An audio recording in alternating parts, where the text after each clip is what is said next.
En route, en route, en route. C'est parti.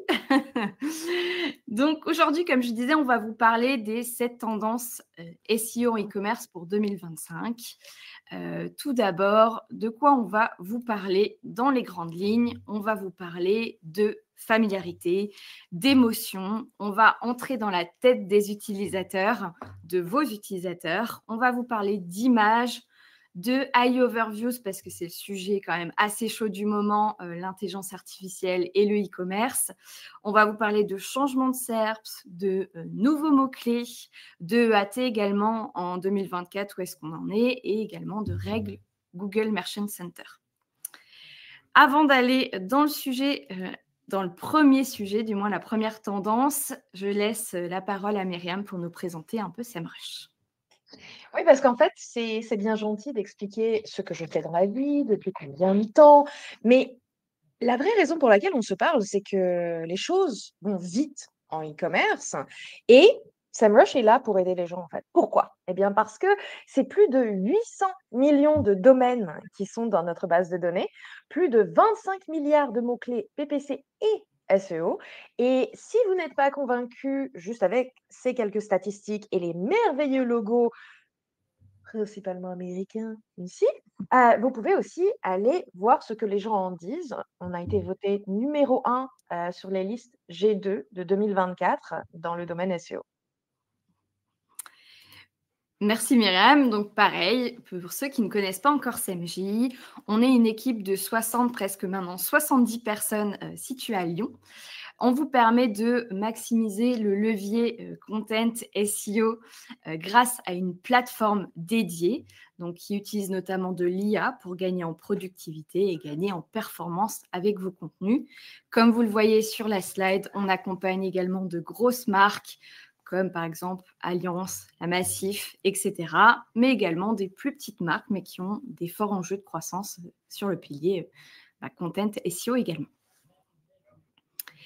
Eh bien, écoute, Myriam, je te laisse sur le premier sujet, cette première tendance. Lance-toi. Alors, donc, je sais que ces dernières années ont été très intéressantes, pour ne pas tout dire, mais en 2024, le secteur du commerce électronique mondial va être confronté à des nouveaux défis. Donc là, on n'est pas en train d'avoir la nostalgie de les pics de 2020-2021 où tout explosait.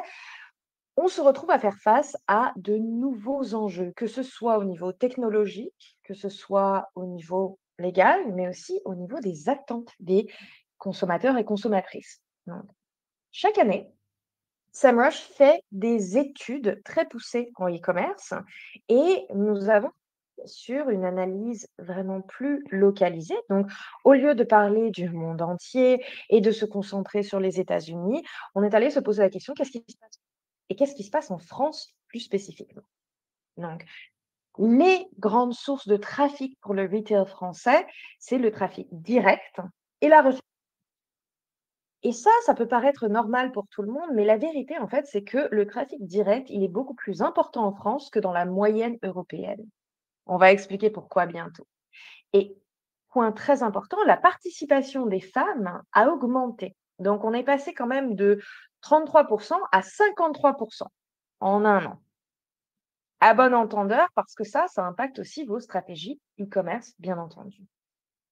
Qu'est-ce qui se passe d'autre dans notre environnement? Eh bien, TikTok domine. Alors, je sais qu'on entend beaucoup parler de TikTok, mais TikTok domine sur les achats impulsifs. Ça aussi, c'est un élément très important à prendre en compte. Pourquoi? Parce que 27% des acheteurs sur TikTok sont revenus pour effectuer un autre achat 5 mois après le premier. Il n'y a qu'une seule entreprise qui a réussi à tirer son épingle du jeu face à cette montée en puissance, c'est Amazon, où 36% des acheteurs reviennent après 5 mois. Mais ça veut dire que les entreprises dont on parle, les marques comme Temu et Shein, n'arrivent pas à atteindre ce genre de résultats-là. Et ce paysage, au-delà du côté trafic direct qui augmente en France, au-delà des consommatrices qui sont beaucoup plus présentes, qu'est-ce qui se passe d'autre? Eh bien, on passe de la recherche à la découverte. Et ça, c'est quelque chose de fondamental. On passe de je cherche quelque chose qui existe, je sais que ça existe et j'en ai besoin, à tiens, je ne savais même pas que ce produit existait et il me le faut maintenant. Donc, les gens vont sur TikTok pour découvrir des produits qui sont devenus viraux, que d'autres personnes apprécient en masse. Ils vont aller sur Reddit pour lire des avis plus détaillés et se confronter à différents points de vue sur le produit. Et sur YouTube pour profiter de démonstrations détaillées qui sont très visuelles. Autre constat, 41% des membres de la génération Gen Z préfèrent découvrir des produits via des vidéos de courte durée. Et là, bien entendu, on ne s'étonne pas que TikTok soit très présent, que Instagram le soit toujours aussi. Une personne sur 4 préfère s'informer sur les produits auprès d'influenceurs. Et attention, quand on dit influenceur, on ne veut pas nécessairement dire MrBeast et des gens qui ont des millions de gens qui les suivent. On parle aussi de micro-influenceurs et parfois de nano-influenceurs parce qu'il y a toujours des niches qui sont en train d'émerger. Dernier point très important, la familiarité d'une marque joue un rôle très important. Alors, avant que je vous explique ce dernier point plus en détail, prenez note que disponible en ligne, vous pouvez télécharger l'étude Retail France 2024. Donc, vous savez ça, on va passer à la familiarité. Pourquoi est-ce que la familiarité est si importante en général, mais surtout en France? Eh bien, c'est que la familiarité impacte l'image de marque. Exemple très concret d'une marque que tout le monde connaît, les recherches pour Mochi Ice Cream Little sont devenues une des plus grosses tendances au niveau SEO en août 2022 jusqu'au mois de février 2023. On voit les statistiques qui explosent au niveau organique, mais les équipes internes n'ont pas été capables de saisir cette opportunité. Pourquoi? Parce qu'elles n'étaient pas au courant que tout a commencé avec une influenceuse sur TikTok qui disait «Oh, je les adore, elles sont géniales, ces glaces». Et donc, pas mal de monde est allé en magasin essayer de les chercher. Ce n'était pas disponible partout, mais surtout sur le site web, zéro mention. On peut googler, ça sort pas.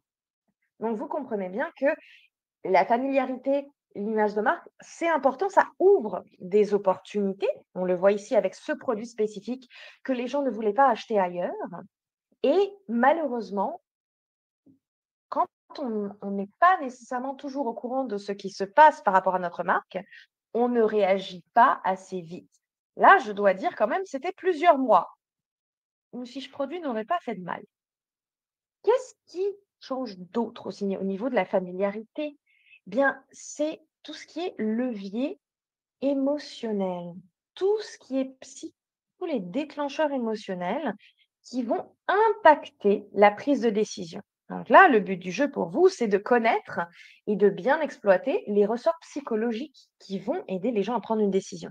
Et c'est là où le pouvoir de la marque prend tout son sens. Mais il n'y a pas que la marque, il y a les bons mots. Alors, on a fait une analyse mondiale et une analyse par pays des publicités e-commerce et on a déterminé qu'il y avait plusieurs déclencheurs émotionnels. Donc en France, qu'est-ce qui marche très bien? De parler d'un inventaire qui est très large, des milliers de produits. Il y a le côté avis client qui ressort, il y a le côté suivi de colis, livraison, etc. Il y a la notion de meilleur. On veut les meilleurs produits, les meilleurs vendeurs, les meilleurs. Et les grandes marques. On fait confiance aux marques. Pourquoi? Parce que la marque, elle a un énorme pouvoir. Les consommateurs et consommatrices en France font confiance aux marques. Maintenant, vous comprenez pourquoi est-ce que le trafic direct soutient aussi cette tendance. Quand on aime une marque, on va sûrement, souvent taper le nom de domaine, aller dessus, go. La familiarité avec la marque peut simplifier aussi l'expérience des utilisateurs et utilisatrices. Pourquoi? Parce que ça rend les interactions intuitives et fiables. C'est un raccourci mental, c'est un raccourci cognitif qui dit non, non, mais en fait, tu peux nous faire confiance, on est fiable, tu nous connais. Non seulement ça, mais tu nous aimes. Non seulement ça, mais tu sais déjà comment ça va se passer. Donc, ça permet une meilleure prise de décision, une prise de décision plus rapide à l'achat. Et on voit aussi cette notion de familiarité avec le label viral sur TikTok. C'est quelque chose que je vois dans les magasins physiques, mais aussi en ligne. Pourquoi? Parce que ça renforce cette familiarité. Mais oui, vous nous avez vus sur les réseaux sociaux, vous nous faites confiance. Et ça va main dans la main avec les consignes de qualité de Google qu'on appelle EEAT, EEAT. Donc, comprenez-le bien, quand vous investissez dans votre marque, vous facilitez l'expérience client, la prise de décision d'achat, mais aussi vous aidez votre visibilité organique dans les moteurs de recherche. Allons un petit peu plus loin. C'est bien d'être familier, c'est bien d'être présent, mais il ne s'agit pas seulement d'être présent, il faut aussi être pertinent. Donc ça, c'est une diapositive que moi et Cynthia, on adore parce que ce sont des données Google Trends qui démontrent que certains produits ne sont pas nécessairement décrits de la même manière, même si on décrit la même chose, et des fois même les attentes changent.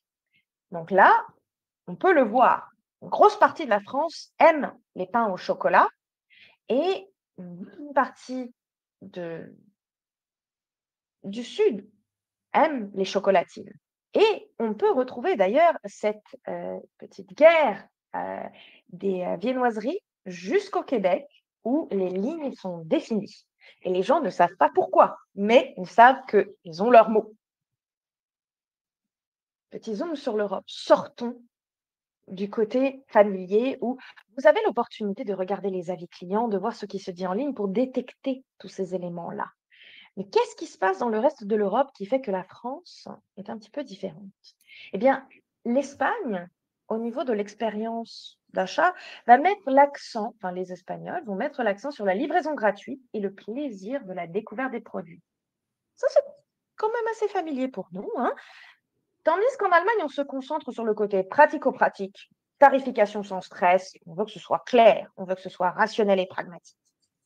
Et en France, nous, on mise sur la variété des signaux de confiance. Encore une fois, la familiarité avec la marque, l'image de marque pèse lourd. Donc la France et l'Espagne partagent le côté inventaire très étendu. Donc on veut plusieurs produits, on veut des avis, on veut savoir ce que les autres en pensent avant de prendre une décision. Et en Allemagne, pratico-pratique, comme je l'ai dit. Alors, maintenant, Cynthia, je te passe la main pour parler des mises à jour de Google. Oui, effectivement. Donc là, on parlait beaucoup de changement de comportement d'achat, mais évidemment, ça influe énormément avec ces mises à jour Google. Et comme on l'a mis là sur cette slide, aucun site n'est à l'abri des fluctuations de trafic. On l'a bien vu avec ces dernières mises à jour qui sont passées, notamment avec la toute dernière du 15 août qui a terminé il y a quelques jours, ou encore celle qui est passée en mai ou en avril plutôt, qui a fini fin avril. Et on voit qu'il y a beaucoup de trafic qui ont bougé. Donc, on voit qu'il y a des comportements derrière, des compréhensions de requêtes qui changent. Et notamment, parmi ces changements, premier changement, il y a eu des changements techniques ces dernières années où Google a introduit la prise en charge de données structurées pour les variantes de produits, par exemple. Donc, quand on appelle variante par type de couleur, de taille, de matériaux, de matière, etc., etc. Mais également des données structurées qui vont très loin maintenant pour afficher des frais d'expédition, des délais de livraison, des conditions de retour aussi dans le listing produit. Et en plus de ça, on a l'IA, comme on disait au début, qui a émergé maintenant, ça fait 2 ans où ça explose. Donc maintenant, Google exige que les entreprises divulguent s'ils utilisent des images générées par l'IA ou des images originales. D'ailleurs, ce sera un sujet que Myriam vous détaillera plus en détail par la suite. Mais c'est très important voilà, de vraiment montrer patte blanche par rapport à ça. Il y a donc ces changements techniques, mais il y a également des changements, évidemment, de SERP en face, donc de résultats Google. On sait, comme je disais, avec une des dernières mises à jour qui a fini en avril, Google a réduit le contenu inutile de 45%, du moins c'est ce qu'il a annoncé de son côté. Donc, on voit qu'il y a eu des ajustements et un paysage SEO, notamment, qui a énormément évolué et varié. Et le premier qu'on voulait vous parler avec Myriam, notamment, c'était d'ailleurs une étude qui a été faite par notre grande prêtresse Lily Ray, mais si on peut dire ça comme ça, qui a remarqué des changements au niveau de la SERP sur des requêtes transactionnelles, où on voit que les résultats montrent maintenant un changement dans l'intention de l'utilisateur et dans la pertinence des résultats en face. Donc cette étude, on vous met la source, donc vous l'aurez quand on vous enverra les slides par la suite dans quelques jours. Pour vous détailler un petit peu en quelques mots cette étude, Lily Ray en fait a étudié quelques requêtes transactionnelles sur une date en 2023 et une date en 2024, et elle a étudié les changements de la SERP sur ces requêtes. Donc, en premier exemple que je voulais vous montrer aujourd'hui, c'était par exemple sur la requête Bird Feeders, donc qui est mangeoire pour oiseaux, si jamais il n'y a pas d'anglophone dans le public. On voit qu'en 2023, on avait notamment ce qui est en rouge, entouré en rouge, donc des sites d'affiliation, des comparatifs produits, donc c'est-à-dire des tops avec des liens affiliés à l'intérieur. Et on avait également ce qui est en vert, des sites e-commerce dans ces résultats, donc dans ce top 10 sur cette requête Bird Feeders. Et on voit sur la droite en 2024 que cette SERP a totalement évolué, notamment pour laisser la place à des boutiques e-commerce, des boutiques e-commerce plus ou moins fortes d'ailleurs en autorité, telles que Amazon ou encore Walmart, on peut voir également.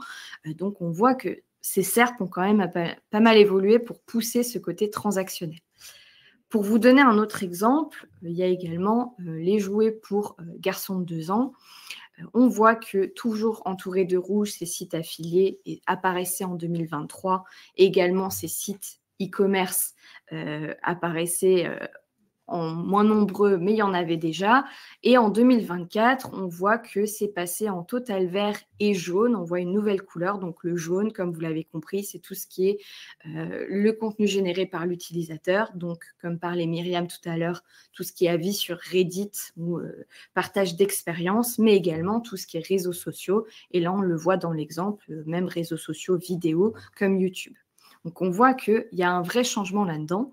Mais surtout, comme on disait, par rapport à ces changements techniques et à cette vague de LLM qui arrive aussi, les mises à jour Google poussent aussi pour ces filtres d'achat qu'on peut voir apparaître. Alors, on le voit un peu moins apparaître peut-être en France pour l'instant.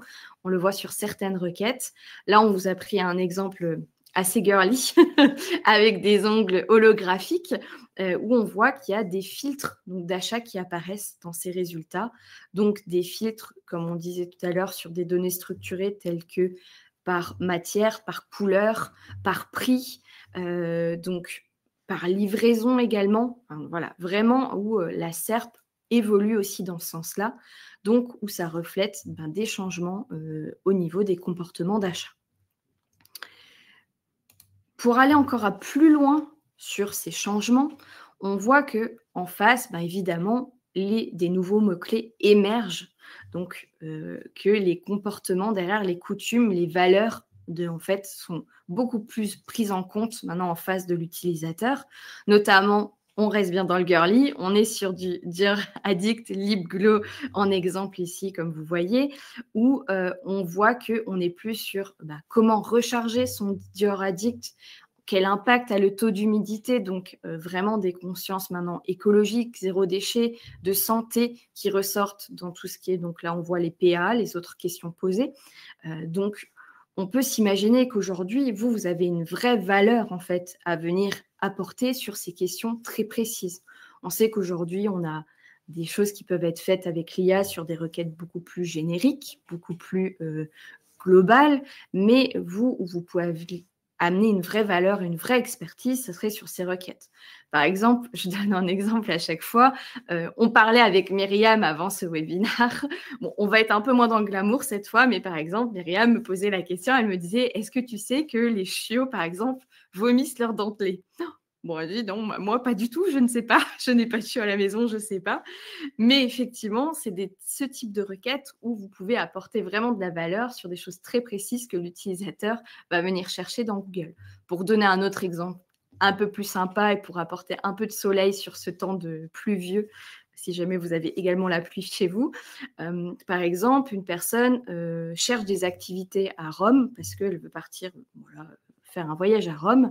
Mais en fait, ce qui va l'intéresser, ce n'est pas forcément les activités qu'il peut trouver partout sur Internet, c'est les activités, qu'est-ce que je peux faire avec mes 2 adolescents sous un soleil de plomb en période de canicule à Rome. Là, vraiment, vous avez votre valeur à amener et votre valeur sur ces nouveaux mots-clés, sur ces nouvelles intentions de recherche des utilisateurs. Autre chose, élément très important, d'ailleurs Myriam en a un peu parlé tout à l'heure, au niveau des avis. On sait qu'on n'a plus, voilà, on ne va pas débattre là-dessus, on sait que les avis sont très importants pour un e-commerce, mais on sait aussi que maintenant Google a des critères beaucoup plus stricts pour ses avis produits, notamment maintenant ils cherchent toujours dans cette démarche de EAT également une expérience réelle, une vraie utilisation du produit derrière. Ils recherchent surtout des qualités d'avis et des avis récents, donc on sait qu'il y a vraiment des choses encore à aller travailler là-dessus. Chose que vous pouvez aussi implémenter dans votre site e-commerce, c'est ce type-là, comme vous voyez sur la capture, c'est-à-dire de combiner de l'IA avec les avis. Aujourd'hui, Amazon le fait, alors pas Amazon France, mais Amazon aux États-Unis, par exemple, si vous allez voir, le fait très bien. Il résume en fait ses avis avec un résumé tout en haut où il va combiner en fait toute une sorte d'avis sur l'utilisation du produit, la livraison, toutes des caractéristiques du produit positif, etc., etc. Il va combiner ça en un résumé très intéressant. Et ça, c'est des choses que vous pouvez faire déjà aujourd'hui sur votre site. Il y a des outils qui existent. Pour ne pas mentionner ChatGPT, par exemple, qui a des choses à faire avec. Mais voilà, vous avez une possibilité là-dessus et vous avez surtout une vraie valeur ajoutée pour vous à amener sur votre site e-commerce. Myriam, je te laisse la main. Alors, je redébarque parce que une des choses que j'adore en tant que spécialiste SEO, c'est de me poser des questions et de débarquer là où on ne s'attend pas à ce que je débarque. Donc, Google Merchant Center, c'est une des choses que je regarde de très, très, très près. Pourquoi? Parce que j'ai quelques petits conseils pour vous. Des conseils vraiment SEO. Il faut divulguer l'utilisation d'images produits générés par l'IA. Ça, c'est une décision très importante qui a été prise par Google. Il y a une balise qui dit clairement ce média a été créé via algorithme. Alors, c'est très important parce qu'il y a une petite nuance sur laquelle on va devoir se poser peut-être au-delà du webinaire parce que Google doit clarifier tout ça. Qu'est-ce qui se passe quand notre image produit, elle est créée complètement par l'IA? Eh bien, on met la balise. Mais qu'est-ce qui se passe quand l'image, elle est retouchée parce qu'elle est peut-être de mauvaise qualité? Là aussi, il y a des petites nuances où il faut se poser la question. Et Google va encore plus loin avec les images parce qu'encore une fois, ils ont accès maintenant à des technologies qui peuvent analyser les images. Pas besoin d'attendre, pas besoin de se poser de questions. Donc là, ils débarquent avec un gros changement que beaucoup, beaucoup, beaucoup de monde voulait en e-commerce. Les variantes. Tout le monde disait, prenez en charge les variantes. Ce n'est pas juste pour nous. On a une fiche produit, mais avec plusieurs variantes. Qu'est-ce qui se passe? Eh bien là, vous pouvez fournir des images uniques pour les variantes, mais il faut donc des images distinctes pour chaque variante. Donc, par exemple, si c'est une question de couleur, bien entendu, là, on va montrer le produit dans une autre couleur. Mais si c'est une question de taille, eh bien, moi, je fais un bon 42, je peux vous dire qu'un mannequin qui fait un 36, je regarde les habits, je n'ai aucun moyen de savoir si ça va m'aller. Donc, comprenez-le bien, c'est important. Il faut toujours se poser la question, est-ce qu'on fournit une image différente parce que la variante, elle est là et quelles sont les attentes de nos clients et clientes par rapport à ces variantes? Mais ça va encore plus loin. Donc, il y a maintenant la possibilité de signaler les variantes dans les données structurées. Et le but du jeu, c'est d'être là pour aider Google à afficher différentes options dans les résultats de recherche. Vous vous souvenez des ongles holographiques? J'adore tout ce qui est holographique, donc c'est pour ça que c'était là. Mais on voit les filtres. Eh bien, ces filtres-là, ils sont en place grâce, en grosse partie, aux données structurées pour les variantes. C'est que Google comprend mieux vos produits d'un point de vue programmatique. On analyse avec la machine, on peut montrer les filtres et on peut faire ressortir votre produit là où il ne ressortait pas avant. Quelqu'un avait dit dans le commentaire, tiens, on s'est rendu compte que Amazon, c'est plus des produits plutôt que les catégories qui ressortent. Et donc, là, c'est vrai, il y a une bonne raison, c'est que Google mise gros sur devenir un agrégateur de produits aussi. Et Dernier point, les avis sont un signal. Donc un signal comment? Eh bien, un signal social, oui, mais si on se rend compte que les mêmes mots ou les mêmes commentaires ressortent beaucoup, eh bien ça, c'est un signal que le produit est de bonne qualité, que le produit est peut-être une taille en dessous de ce qui est annoncé, et cetera, et cetera. Allons un petit peu plus loin. Alors moi, j'adore tout ce qui est données. Vraiment, je suis une data geek et donc on va amener du concret ici dans votre vie, hein. Dans Google Merchant Center, vous avez l'onglet performance et il y a une section qui s'appelle Overview et là, on peut voir les tendances par SKU. Donc ça, c'est génial parce qu'on peut se rendre compte ah ben tiens, il y a différents produits qui sont vraiment tendance et se pose la question, OK, mais est-ce qu'ils sont dans la même tendance? Est-ce qu'il faudrait que je crée une page catégorie pour ça? Un petit peu comme en 2020, quand si on avait expliqué à différents magasins que les gens allaient chercher des produits qui n'avaient rien en commun pour faire un bureau à la maison, ils vont dire: «Mais non». Ben si, si, si, si. Donc vous pouvez faire pareil, anticiper certaines tendances, les détecter et créer des pages catégories importantes pour le SEO. L'onglet Market Demand est génial pour l'analyse au niveau de la demande des produits, surtout quand on combine ça à Google Trends ou à un outil comme Exploding Topics pour voir est-ce que ça décolle et est-ce que ça décolle vraiment bien. Dernier point, le ratio ads organic. Donc ça, c'est une métrique super intéressante et la plupart des gens ne la regardent pas. Le ratio, il est faible pour certains produits dans le rapport overlap de Google Merchant Center. Ça veut dire que la compétition ne fait plus de publicité dans Google Shopping. Belle opportunité pour nous.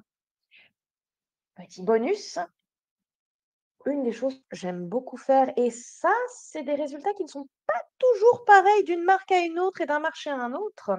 Qu'est-ce qui se passe quand on baisse le prix d'un produit?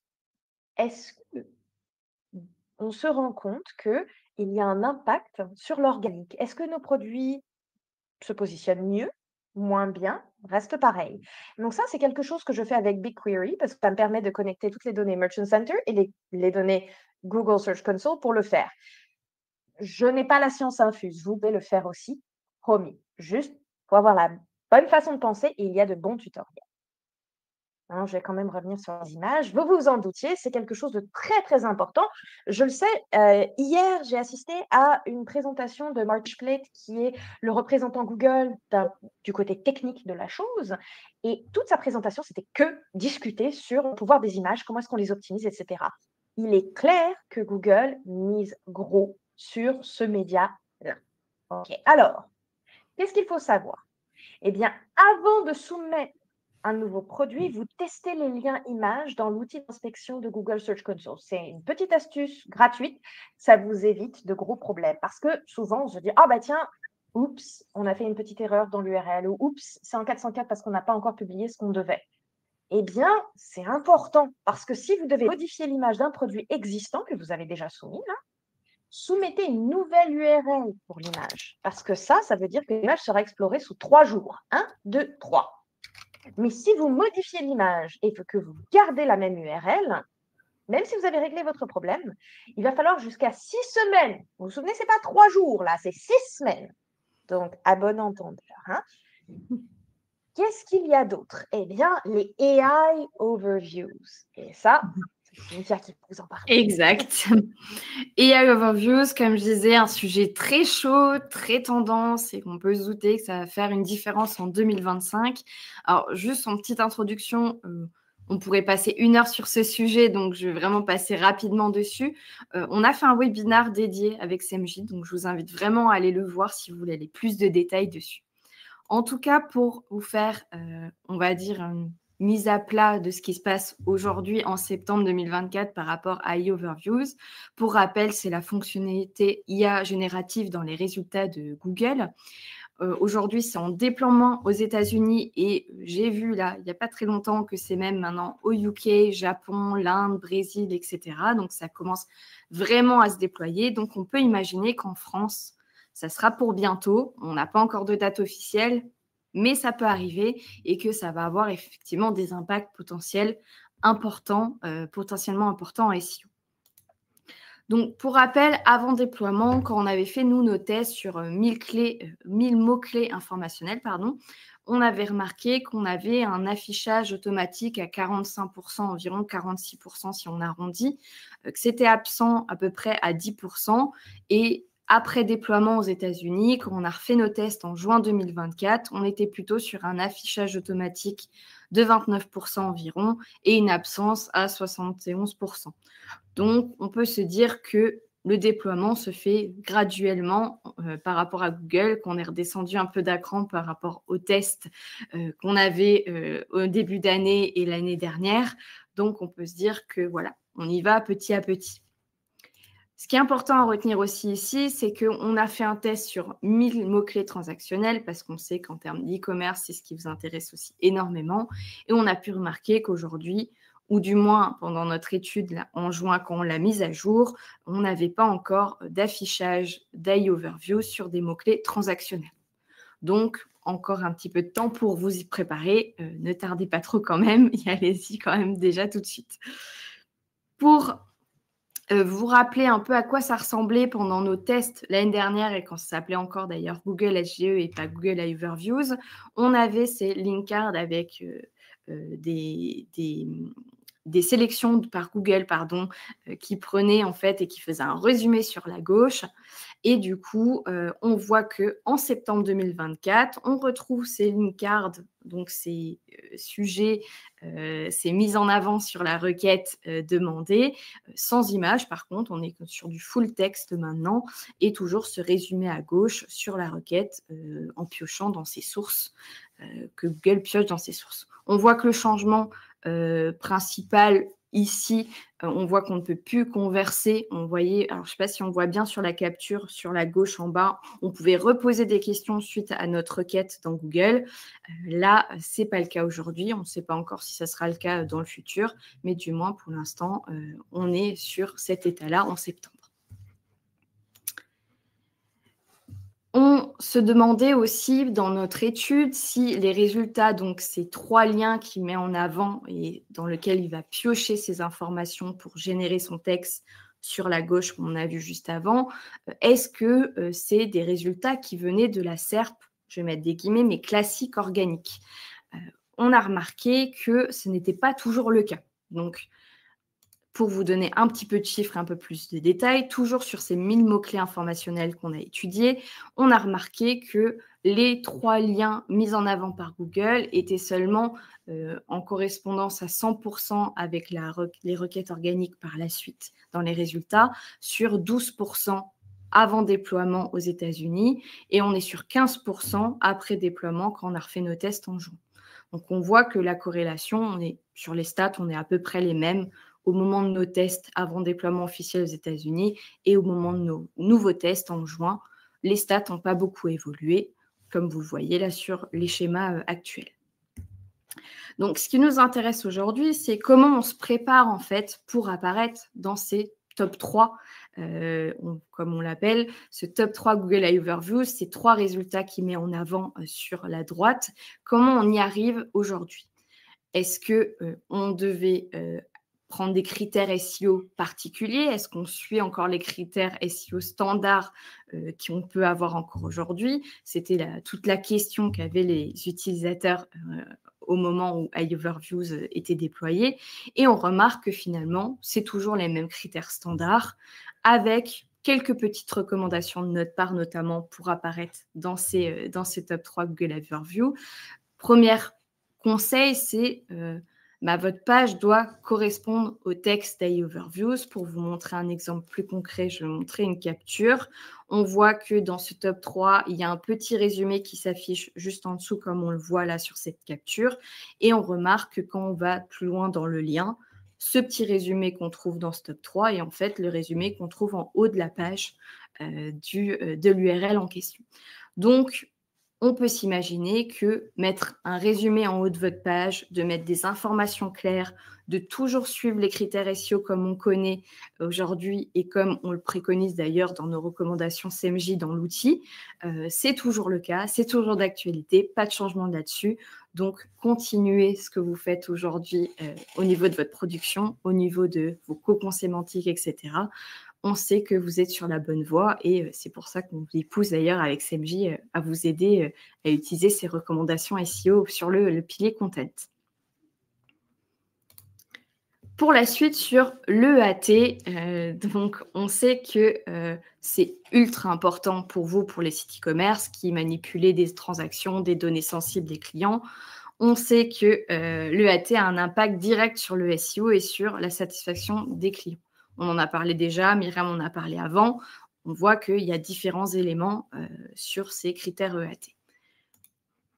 Ce qu'on peut dire aujourd'hui en 2024 sur ces critères EAT, c'est qu'il n'existe pas de classement à proprement parler de EAT. On n'a pas un score à venir cocher à 100%, qu'on met en vert, pour ceux qui connaissent la plateforme, cocher en vert les recos CMJ. En fait, aujourd'hui, voilà, il n'y a pas de classement. Ce qu'on va plutôt mettre en avant et vous pousser à faire, c'est de démontrer votre expertise, renforcer la confiance, comme l'a dit Myriam au départ, très important. Les Français portent vraiment un intérêt énorme sur la confiance de la marque. Donc, bien plus important de vous centrer sur ces éléments-là que vraiment plutôt aller un par un, essayer de cocher des critères comme on pourrait le faire par rapport à d'autres recommandations. Également, le PageRank est seulement un critère d'autorité, mais pas des autres LED. Donc, je rappelle, expérience, expertise, trust, confiance.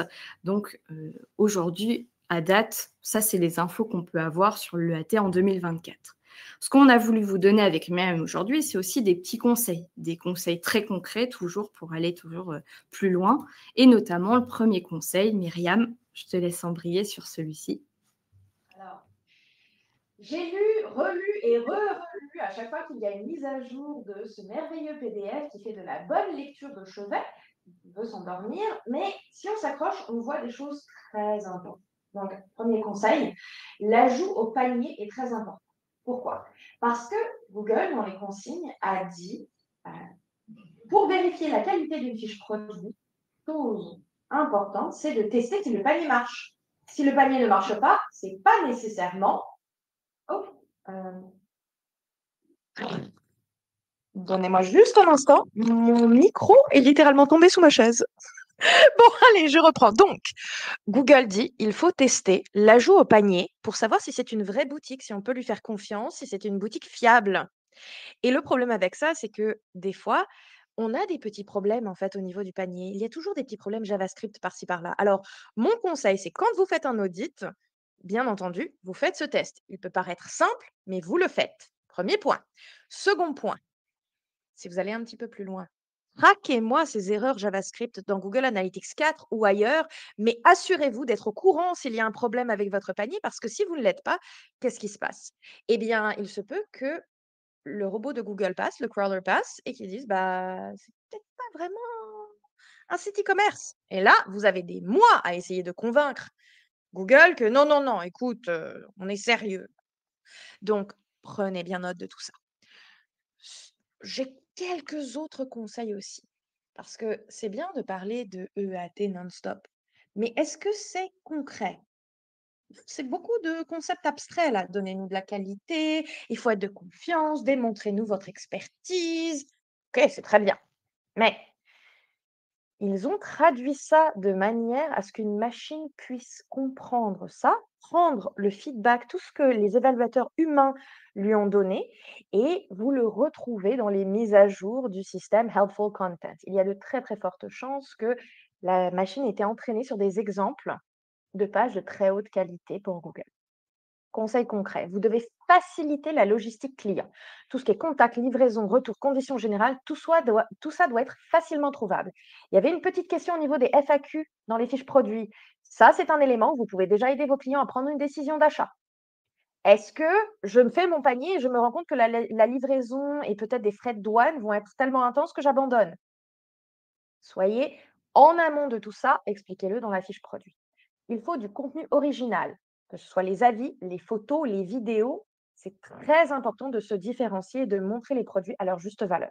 Il faut plus de crédibilité. Il faut être listé comme un revendeur officiel, par exemple, par les fabricants. Il faut aussi bien se coordonner avec les efforts de relations publiques, relations presse, parce que ça aussi, c'est des signaux importants. Et bon, Dernier conseil de base, mais il faut un site web sécurisé, stable et fiable. Et ça veut dire beaucoup de choses. Ça veut dire aussi d'offrir un moyen de paiement sécurisé. Et là, je vais aller un tout petit peu plus loin dans le EAT. Un moyen de paiement sécurisé qui est connu, respecté et auquel on fait confiance dans le pays où vous vendez. Donc, il y a des moyens de payer que je regarde, je fais, oh là là, oui, alors que c'est populaire au Mexique, je sais que je suis au Mexique, mais moi, je ne connais pas ça, je ne suis pas très sûre. Je vois le logo PayPal, ok, ça commence à aller mieux.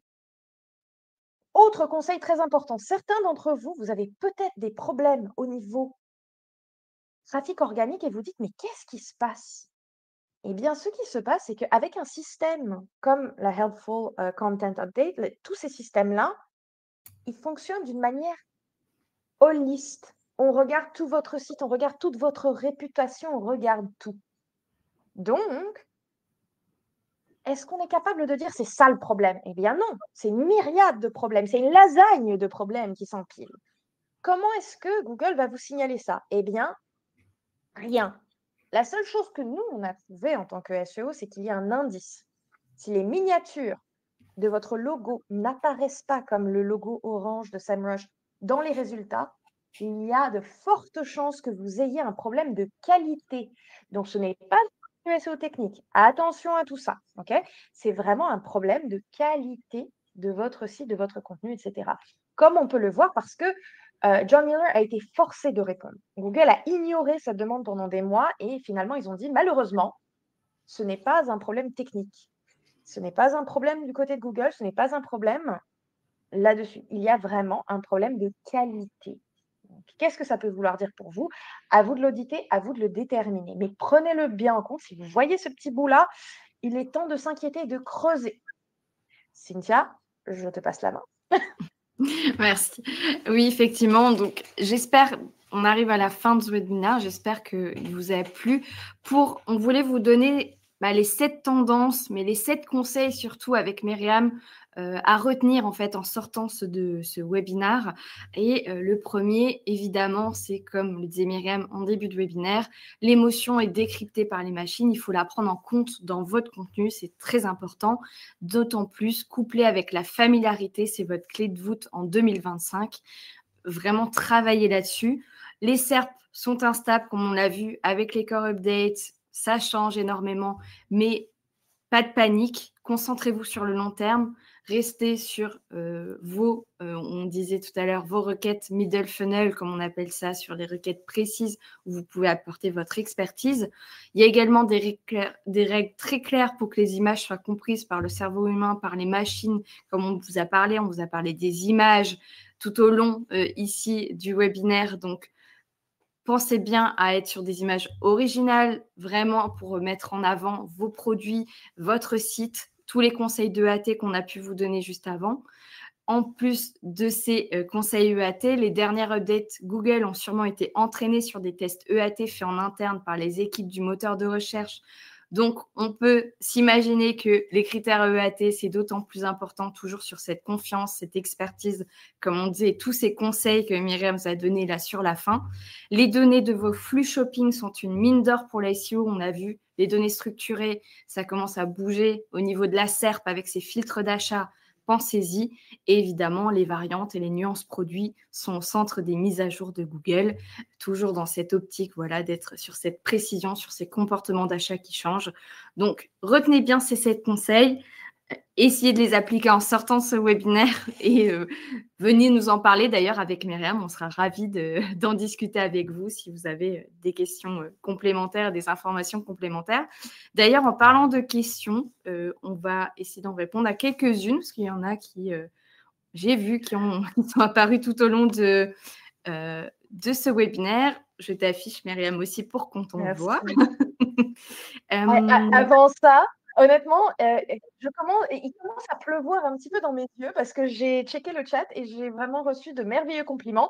Toi aussi, Cynthia. Donc, merci beaucoup. Merci beaucoup. Encore une fois, c'est pari gagné pour moi, en fait, ces commentaires qui disent que c'est très accessible et que c'est du concret. Donc, allez, maintenant, on commence avec les questions. Les questions. Si tu en as une qui t'a popé, toi, n'hésite pas. Je me t'ai dit sur la première parce que c'est sur celle-ci qui est posée par Julie. Que voulez-vous dire par participation des femmes? C'était au tout début dans les statistiques que tu as partagées, Myriam, peut-être que tu peux préciser.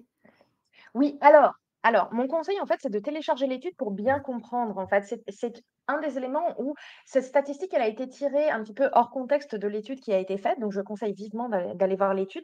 Mais quand on parle de participation, je veux vraiment nuancer parce que je vois venir le côté: «Oui, mais en fait, les femmes ont été présentes tout du long». Oui, mais en fait, c'est la première fois depuis qu'on fait cette étude qu'on est capable de mesurer cette augmentation comme ça. C'est tellement notoire dans les statistiques qu'on en parle. Donc, est-ce que la méthode de collecte, elle est parfaite? Non. Mais est-ce que c'est une tendance qui est tellement intense que ça saute aux yeux et qu'il fallait qu'on en parle? Oui, c'est ça qu'on veut dire, en fait. Ce qu'on veut dire, c'est il y a certaines marques qui ont passé des années à ignorer un segment de la population et de leur base de consommateurs et consommatrices. Maintenant, il est temps de réellement réintégrer ça d'un point de vue stratégique. C'est pour ça que j'ai sorti cette statistique, Julie. À la fin de la journée, c'est ça que j'essaye de communiquer. Très clair. J'aurais aimé qu'on précise peut-être la question de Sébastien. Je sais que tu en as parlé un peu là justement à la fin. Les FAQ dans les fiches produits ont-elles une valeur SEO pour remonter sur une fiche produit dans les SERP? Moi déjà, ce que je voulais ajouter aussi là-dessus, c'est que faut pas aussi confondre au niveau de l'intention d'une fiche produit. On est quand même sur de la conversion, sur de l'intention d'achat. Donc, on est dans de la réassurance. En règle générale, quand on est sur des FAQ, voilà, à ce parcours d'achat. Donc, une réelle valeur SEO, bien entendu, il y en a forcément une derrière, mais moi, je pense qu'on est surtout en majorité sur de la conversion et sur de l'objectif de réassurance avant de passer au paiement. Je ne sais pas si toi, Myriam, tu voulais encore ajouter des éléments sur ce point. Alors, j'ai vraiment des opinions parce qu'il faut se poser la question aussi de à qui est-ce qu'on vend et comment. OK? Donc, par exemple, j'ai une boutique sur laquelle j'ai eu le privilège de travailler que j'ai adoré, c'est des tabliers de bain pour bébés. Je n'ai pas de bébé, je n'ai pas de tablier de bain. Mais par contre, il n'y avait que ça. C'était 5 pages de ça. Juste ce produit-là, mais en différents motifs. Comment est-ce qu'on les différencie? Comment est-ce qu'on apporte de la valeur ajoutée? Qu'est-ce qu'on fait à la fin de la journée? Eh bien, un tablier de bain, ça peut être pour un petit garçon, ça peut être pour une petite fille, ça peut être pour un bébé dont on ne révèle pas le genre parce que non binaire, c'est très bien aussi. Mais ça peut aussi être un cadeau pour un nouveau papa qui ne sait pas s'y prendre. Donc, vous voyez où je veux en venir avec la FAQ? C'est qu'il faut se poser la question, ce produit spécifique-là, même si c'est exactement le même produit, il y a juste une seule variable qui change. Qu'est-ce que ça change dans la vie des gens, en fait? Qu'est-ce que cela rapporte? Quelles sont les questions qu'on se pose? Donc, autre nuance, par exemple, il y a certains produits dans la FAQ, les produits pour chiens. J'ai un chien saucisse miniature qui fait exactement cette taille-là, mon avant-bras. Basta.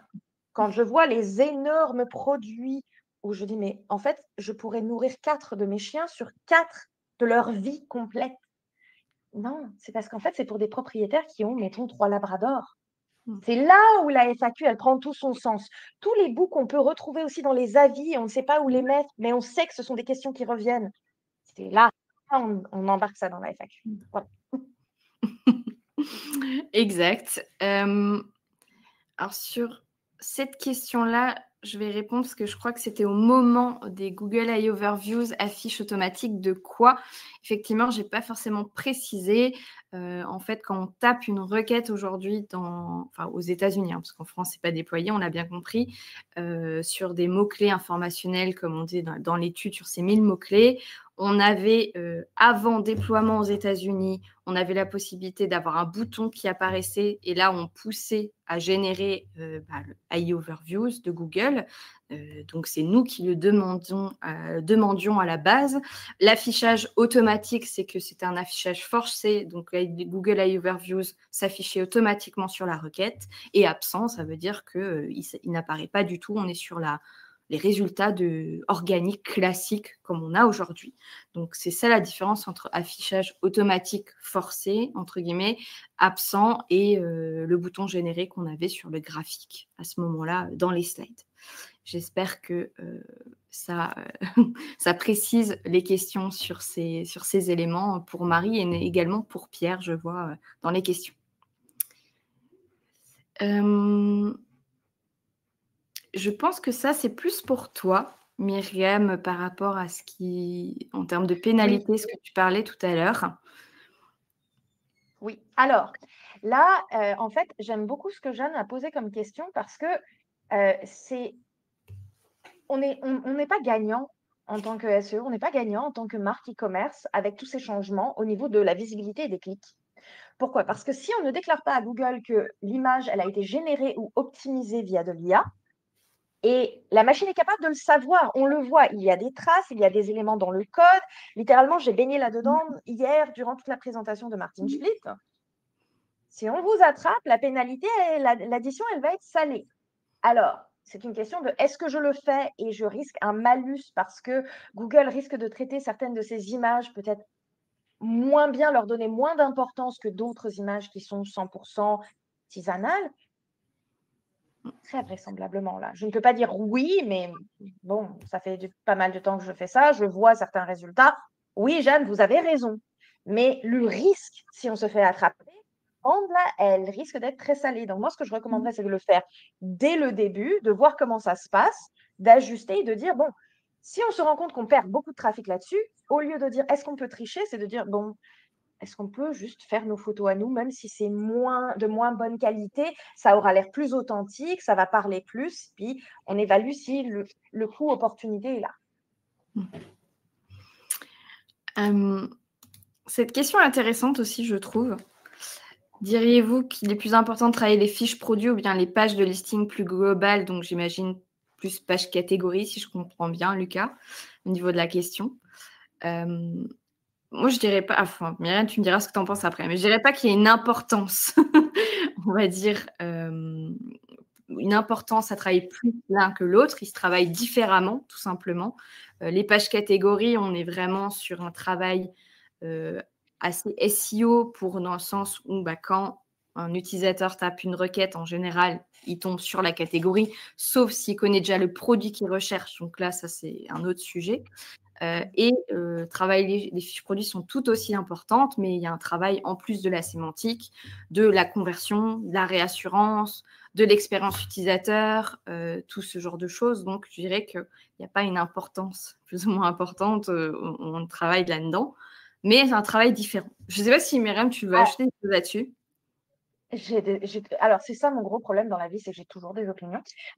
Dieu merci, il y a des gens qui veulent les entendre, donc ça, c'est parfait. Alors, pour moi, en fait, il faut bien comprendre les intentions des gens. Si je cherche un jean noir pour homme, peut-être que ça va être une catégorie parce que je n'ai pas spécifié quelle coupe, quelle grandeur. Genre, je veux voir ce que tu as dans ta boutique. Point, allons-y. Mais si je cherche un jean noir déchiré pour homme avec une taille spécifique, grande, etc., là, je veux un produit, en fait. Et donc, j'ai des opinions là-dessus parce que là, je suis en train de faire un pari. C'est plus une prédiction à la Nostradamus, mais on le voit avec les filtres e-commerce qui débarquent, les ongles holographiques, vous vous souvenez? Donc là, Exactement. Google est en train d'essayer d'envoyer un signal. En fait, on aimerait mettre en avant tes fiches produits à toi, bypasser les fiches catégories parce qu'on veut garder les gens au maximum chez nous. On veut que l'expérience se passe au maximum chez Google et que le dernier clic qu'on t'envoie, tu l'as bien mérité, mais on ne te l'envoie pas aussi facilement que ça. Donc ça, c'est important de le savoir. Mais en plus de ça, les pages catégories, en fait, moi, ce que j'adore, les questions que je me pose, donc petite astuce, j'ai vu qu'il y avait une question, est-ce qu'on risque d'être pénalisé si on fait du contenu textuel IA?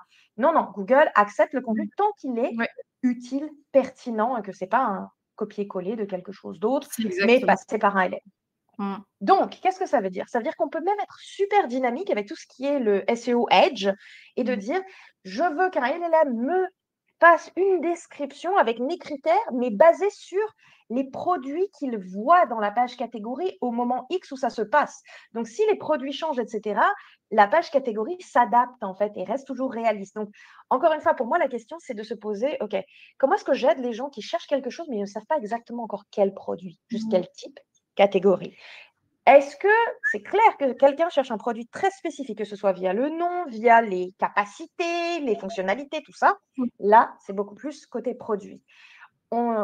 J'en profite aussi pour aller un petit peu plus loin aussi avec le côté IA. On m'a posé la question au niveau des images dans les fiches produits, tout ça.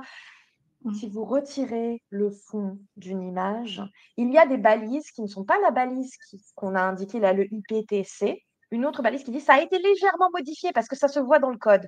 C'est marqué dans le code de l'image que l'image elle a été modifiée. Là, nous, moi et Cynthia, on vous a parlé des images qui ont été complètement créées par de l'IA. C'est quelque chose de très différent. Ne paniquez pas, s'il vous plaît. OK ?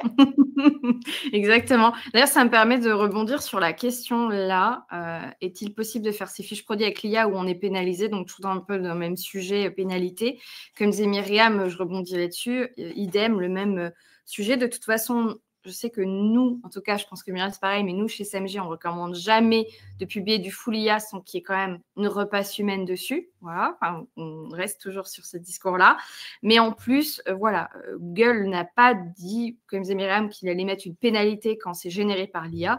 Simplement, il faut toujours qu'il y ait voilà, le côté utilisateur, l'expérience utilisateur, enfin vraiment rentrer dans la tête de l'utilisateur, que ça soit utile, logique, humain. Enfin, voilà, vraiment qu'il y ait toujours cette touche humaine derrière, sur, que ça soit le texte ou le reste d'ailleurs. Hein. Donc, vraiment pas de pénalité, mais faites toujours en sorte que ça aide l'utilisateur et que ça ne soit pas... J'avais Alors, envie de dire un là, peu, voilà, du bah, classique. mais parce Ouais, qu'on non, en mais a voilà. lu du dégoulini de Voilà, LLM, on en a lu. c'est ça. Mais j'ai une très, très bonne métaphore pour tout le monde qui est avec nous là-dessus. Donc c'est une opinion, mais c'est plus qu'une opinion là. On a tous été jeunes, on a tous eu un budget limité, on a tous mangé du ramen dans le petit cup noodle et on le verse. Mais en fait, ce qui est génial, c'est que quand on devient plus adulte, qu'on a peut-être plus de moyens, plus de temps et plus de respect pour notre corps, eh bien, on va peut-être se lancer dans du ramen fait maison ou aller dans un restaurant à ramen. Ok, mais écoutez-moi bien. Est-ce que le ramen de base, là, on peut l'améliorer, le rendre santé, le rendre agréable? Absolument. On retravaille le bouillon, on amène un œuf mi-mollet qu'on a fait à côté, un peu de légumes. Est-ce que ce ramen-là, il est agréable, il est utile, il fait tout ce qu'il faut pour notre corps? Oui. Donc, c'est ça la notion avec l'IA, en fait. C'est que si l'IA est utilisée comme base pour faire quelque chose de vraiment utile, de vraiment pertinent, même si on sait que c'est de l'IA, ça ne nous gêne pas. Donc, un très bon exemple de tout ça, c'est les horoscopes. La plupart des horoscopes sont générés par de l'IA depuis maintenant plusieurs années. On n'entend personne se plaindre. Alors, je ne suis pas nécessairement fan d'horoscope. Moi, à chaque fois que je lisais ça, ce n'était pas vraiment logique pour moi, mais j'ai posé la question parce que j'ai un de mes clients qui est un très grand groupe de presse dans un pays en Europe centrale. Et ils m'ont dit, non, mais en fait, on vérifie tout le temps avec nos clients si tout va bien. Et oui. Donc, j'ai fini par poser la question à mes amis qui aiment l'horoscope, vous savez que c'est fait avec de l'IA? On m'a dit, non, mais ça ne me gêne pas. Tant et aussi longtemps que mes insights et ce que j'ai à savoir pour ma semaine est livré, go. À bon entendeur. C'est exactement. Et puis, au contraire, l'IA est un bon support pour, voilà, pour s'aider à démarrer. Nous, on parle souvent de la rédaction voilà, dans l'outil auprès de nos clients. Et après, derrière, bah, toujours hein, cet esprit de mettre votre expertise en plus, votre patte à vous, votre ton de voix. Enfin, voilà, après, c'est exactement ça. C'est dans cette optique-là qu'il faut avoir. Je vois qu'on est au bout du temps. On arrive à midi. Merci beaucoup, Myriam, en tout cas, pour ton intervention et pour toutes ces informations, ces échanges qu'on a eus. Merci à tous d'être là aujourd'hui et d'avoir vu ce webinaire. Comme je disais, je le rappelle rapidement, on vous enverra le replay et les slides d'ici quelques jours. Donc, n'hésitez pas à revisionner. N'hésitez pas également à nous contacter avec Myriam si vous avez d'autres questions, comme on n'a pas pu répondre à toutes. Et puis, je vous souhaite un bon appétit et puis à bientôt. À bientôt. Si vous voulez en discuter un petit peu plus, trouvez-moi sur LinkedIn et envoyez-moi un petit message. J'ai toujours des opinions.